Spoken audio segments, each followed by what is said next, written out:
Congressman Marc Veasey of Fort Worth, thank you so much for joining us. We appreciate your time. First, your reaction to the news that Trevor Reed, the Marine veteran, has been released from a Russian prison as part of an exchange with the U.S. Your thoughts?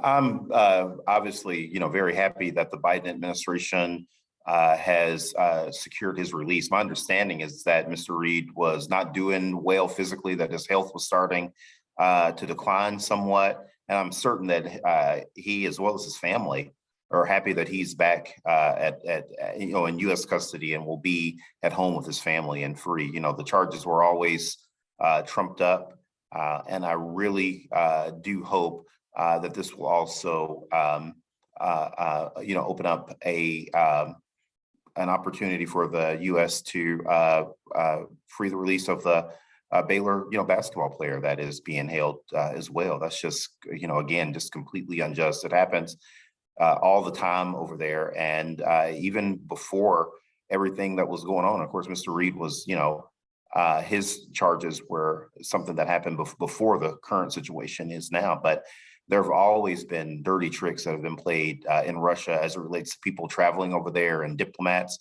And we really do need to think long term about what sort of conversations we need to have with the Russians to make sure that people in the U.S. that are over there working or traveling, that they can come and go from the country without there being trumped up charges. I wanted to ask you about another big development this week, and that was on U.S. immigration policy. As you know, the U.S. Supreme Court heard arguments on the Remain in Mexico policy from former President Trump's administration. The state of Texas sued, and they won in the district and in the appellate courts, but now we wait to see what the U.S. Supreme Court decides on this. Where are you on this issue? Well, what I've been saying all along and what I've said from the very beginning is that, to obviously deal with the immigration problem that we have in this country, we need to fix our broken system. Our system is broke. I think a lot of the politics and a lot of the back and forth on this issue is not good. And that we need for Democrats and Republicans to sit down, work with all stakeholders in the immigrant community and in the business community, and come up with something that's more long-term and sustainable. So we're not going back and having this conversation every time some different situation comes up at the border. I just think that it's ridiculous, and I think that there's a much better and more productive way that we can deal with immigration. Because what we're doing right now, it's another controversy. Just think about, what everything that's happened, before Biden was president, when Trump was president, when Obama was president, George W. Bush trying to get a comprehensive immigration reform bill passed. The back and forth on this is, I think, exhausting for the American public. And we need to sit down and work like real leaders and get something done. And I wanted to also ask you about Title 42, because as you know, this week, a federal judge in Louisiana said that he's going to temporarily block that from being lifted at the end of May. And yesterday, the Biden administration announced, Tuesday, the Biden administration announced that it has a 6-point plan that it's going to be putting in place once that Title 42 does come to an end. And so I'm wondering, where are you on this? Do you agree with this judge that it shouldn't be lifted just yet? Or do you think it should be lifted when the administration wants at the end of May? And is the country prepared to handle the expected influx of immigrants that we will see coming into the country? Again, I think the real solution to all of this is us passing a comprehensive bill. The back and forth that we're having now on Title 42 is really just, again, another battle over redistricting that's completely unnecessary, in my opinion. I do think that what the Biden administration has done, just in case there is a surge on the border, is the right way how to deal with it. Look, if you look at this particular provision in the law, it was only meant to be able to deal with COVID-19 because of the deaths and the hospitalizations that we were having, and that's just not occurring right now. And so just keeping it on the books when everybody is ready for the country to reopen again, I think is just, there's a better way how to do this. We need to, again, sit down as leaders and pass a comprehensive bill now that can deal with the worker shortage that we're having. Look, everybody is talking about how we're going to help Europe out of being able to wean themselves off of Russian oil. If we're going to get the most capacity out of our oil fields in West Texas, we're going to be reliant on people that are coming from south of the border. The same thing with the food prices right now. You look at any sector in agriculture, whether it's food production, whether it's ranching, all of those operations will tell you that we have a shortage of workers. So why are we not looking for ways that we can have an orderly system that allows people to come to our country in a lawful way so we can deal with all these issues instead of having these surges at the border? It's just the political football that immigration has become. It's bad for Texas. It's bad for our economy. And with Mexico being our largest trading partner and people coming through Mexico the way that they do, it's not good for us long term. We need to have a comprehensive bill to fix all of this. And the Republicans need to stop playing politics with us finally getting something done to address the concerns that we have with the border, but also just the overall topic of immigration.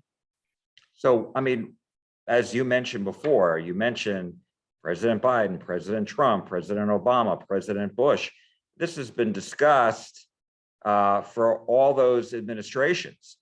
And yet here we are, nothing has been done. So how likely is it that Congress is really going to tackle this issue in an election year?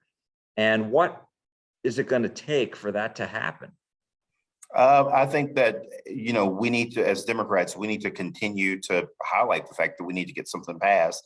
And I really do also strongly believe that here, especially here in Texas, as businesses that call Texas, North Texas, their home, that they also need to step up and they need to say, hey, look, we need for people to work in the oil and gas industry. We need more people to work in agriculture, construction, hospitality, whatever it may happen to be. If you look at Dr. Perryman's report out of Waco, he says that we have more jobs than we have people in Texas. And if that's the case, and we know that historically that immigrants have filled a lot of these jobs, then they ought to be on the front lines with Democrats demanding that we finally get something passed. And I think that if they use their influence and Democrats keep talking about the importance of getting something comprehensive passed, then we can finally get something done. I truly believe that. But I just was visiting here in Washington, D.C. with some folks in ag and told them that their voices are very, very important on this as Texas ranchers and farmers and as an industry that is very dependent upon help from south of the border, that they are needed now more than ever. Otherwise, after Title 42, you and I both know that there will just be another controversy at the border again, and everyone will go there, and then people will leave, and then there'll be another surge, and then there'll be another story, and it'll just be the same thing over and over and over again. I think people are getting frustrated with that. Why not pass something that can really be helpful and do something right about this once and for all? Does President Biden bear any responsibility in your mind? He has not toured the southern border. I don't think that he has any responsibility whatsoever. This is something that has been going on for a long time. He needs 60 votes, and the Republicans have said that they're not going to give him 60 votes to help us stop the surge at the border. And so I don't think that is President Biden's fault at all. I think that it's Republicans seeing this as an issue where they can use it to sort of drive division in our country. And they would almost rather us continue to have surges at the border. And Republicans would really rather us continue to sort of have this back and forth instead of getting something done, because they think that it's good for their base. They think they can use it to drive turnout, not just in presidential elections, but in midterm elections where it tends to be harder for people to get their base voters out to the polls. And so I think it's just pure politics on the Republicans' part on why we're having these surges at the border. And I don't think that Biden bears any responsibility whatsoever, because I can tell you that if my colleagues in the North Texas delegation and the rest of the state, my Republican colleagues said, hey, we need to sit down and we need to do something about this the right way, I would be more than willing to say, hey, let's get a bill together and let's pass comprehensive immigration reform and let's get this done. But they're not doing that. They'd rather this continue to be a political football so they can score points. And that's really where we're at right now. So no, it's the surge of the border is not Biden's fault. It is really rests clearly on the shoulders of Mitch McConnell, Kevin McCarthy, and Republican leadership in this country. As far as them causing the flow of immigrants? Because as long as we do not fix our broken system, then people around the country that are trying to flee, they will see that as the way to get into the United States.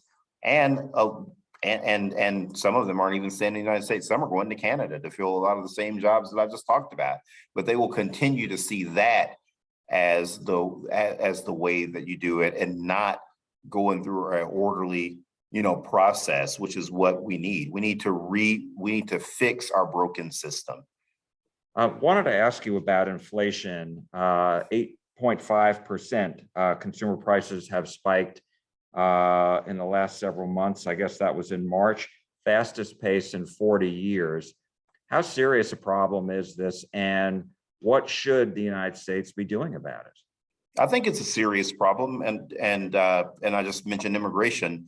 Not having a shortage of workers in so many of these key industries would be one way how to get prices down. If we were to pass a comprehensive bill, it certainly would help when it comes to employees that are needed, and it would help definitely keep the prices of goods down. I completely believe that.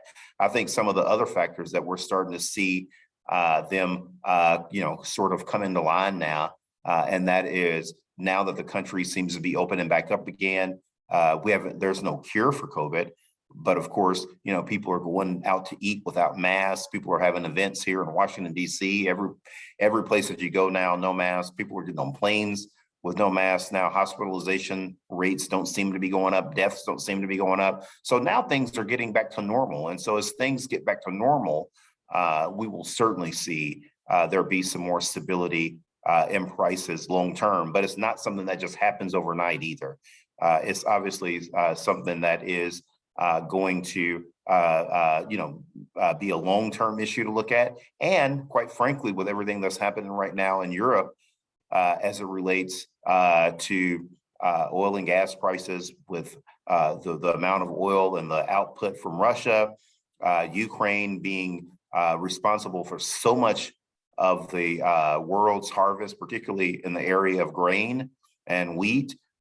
Without that product being on the market, it's going to affect us as worldwide consumers. And so, people need to also think about that. We're making sacrifices like the greatest generation did during World War II, where they oftentimes went without or saw some slight increases because we were fighting tyranny in Europe and in Asia. And so it's the same thing now. We're fighting that same kind of tyranny, and it is going to have an effect on world prices. But I do also think that with more and more of the world reopening and people going back to normal, and people going maskless and going back to work and getting back out, that's going to start to stimulate the economy some, and you're going to see some prices start to normalize again.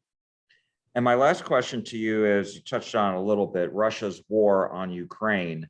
Do you think the United States and NATO are doing everything they can to help Ukraine out? We know that the administration is sending more money, but are they sending enough heavy weaponry to help Ukraine, push the Russians out? Yeah, no, absolutely. If you look at what the Biden administration has sent, we certainly are sending, lots of heavy weaponry to be able to help people. Surface-to-air missile systems, handheld devices, different equipment for detection that's being used. And so we certainly are. Some of that some of that the Russians are going to try to intercept before we can get it in to Ukrainian soil. But we have to keep pushing. We have to keep moving forward on this. I think that we're doing everything that we possibly can, short of going into a war with Russia ourselves. And that's certainly not what a lot of our Western European allies want to see. They don't want to see it escalate in that direction. And we just have to go, we have to be very smart about how we help out the Ukrainians, but we have to make sure that it remains constant. And we're doing absolutely everything that we can right now to help them without the United States being thrust into a head-to-head confrontation with Russia also, because then you're talking about completely different stakes with both countries having nuclear weapons and then possibly other actors that would want to get in just to show a point. And that's not something that we want. And people should take that very, very seriously when they're watching all of these news reports and they hear elected officials on the Republican and Democratic side talking about this issue. At the end of the day, you do not want this to escalate to that level because it would be worse than anything that we ever saw in Iraq or Afghanistan. Congressman Marc Veasey of Fort Worth, thank you so much. We appreciate your time. Nice speaking with you. Thank you, Jack.